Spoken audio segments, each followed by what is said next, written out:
আমাদের অনেক যুবক ভাইরা আছেন এবং কি অন্য বয়সের লোকজনও আছেন যে টাকনুর নিচে প্যান্ট পরেন পুরুষ মানুষ, অথচ নবী করিম সাল্লাল্লাহু আলাইহি ওয়াসাল্লাম বলেছেন মা আসফালা মিনাল কাবাইনি মিনাল ইজারে ফিন্নার।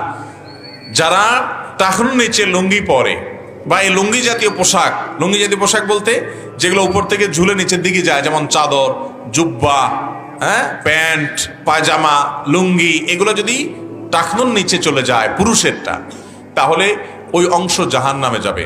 আর ওই অংশ জাহান্নামে গেলে উপরেরটা জান্নাতে যাবে তা না, এর মানে সে জাহান্নামে যাবে। এটা ভয়ঙ্কর অপরাধ ভাইরা আমার।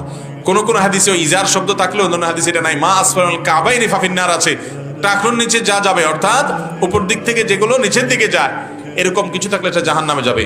অতএব মোজা যদি পরেন আপনি, তাহলে মোজা তো নিচের দিক থেকেই উপরের দিকে উঠে, ওইটা টাকনুর নিচে থাকলে অসুবিধা নেই।